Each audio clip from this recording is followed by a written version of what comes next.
The summer air hung thick over southern Illinois in 1910. By day, the town of Anna looked like 100 other American towns.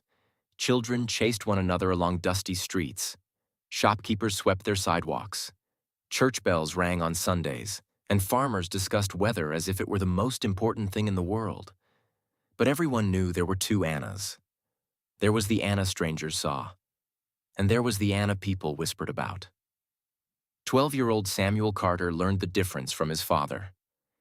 "Keep your eyes open," his father said as they guided their wagon along a country road just beyond town. Samuel nodded. His father had once lived among black families who called this region home.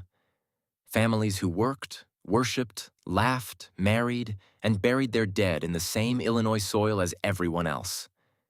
Then came the autumn of 1909.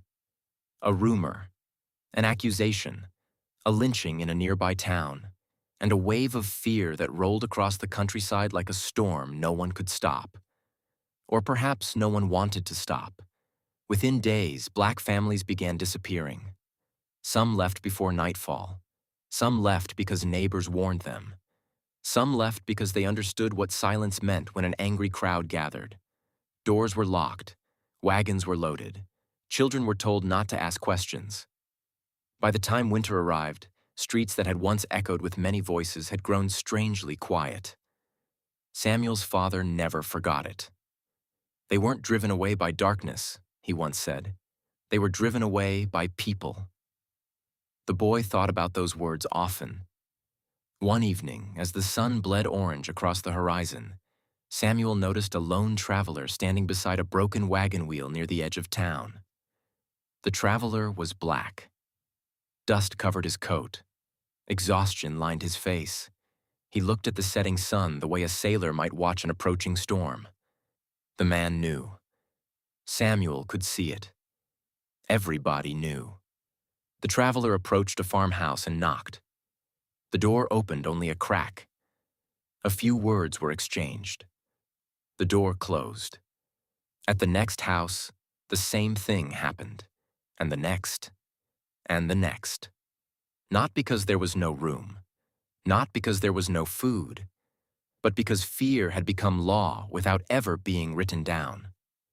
Samuel watched from a distance. The traveler never raised his voice, never begged, never argued. He simply nodded each time another door closed. Eventually, Samuel's father climbed down from the wagon. Without a word, he crossed the road. The traveler looked surprised. "Evening," Samuel's father said. "Evening. You headed south?" "Trying to." "Wheel's broken." "It is." Samuel's father studied the horizon. The last strip of sunlight was disappearing. Then he made a choice. "Come with us." The traveler stared. "You know what people will say." "People always say something."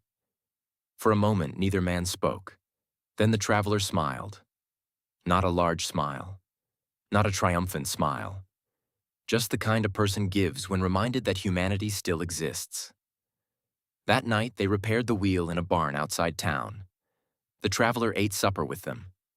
Before dawn, he continued on his journey. Samuel never learned his name.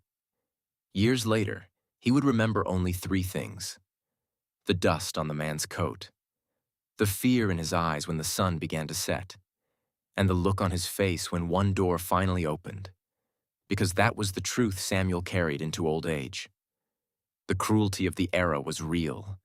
The hatred was real. The warnings were real. But so was every act of courage that stood against them. History often remembers the crowds. It remembers the mobs. It remembers the signs. Yet sometimes the most important stories belong to those who quietly refused to become part of them. Long after the sun went down on Anna, those were the people Samuel chose to remember. Historical note: Anna ain't no niggers allowed. Illinois became notorious for its reputation as a sundown town in the early 20th century. Historians have documented that after the 1909 lynching of Will James, a black man accused of assaulting a white woman, black residents were driven from the area, and Anna remained overwhelmingly white for decades. The town later became associated with the racist phrase many people claimed the name Anna represented.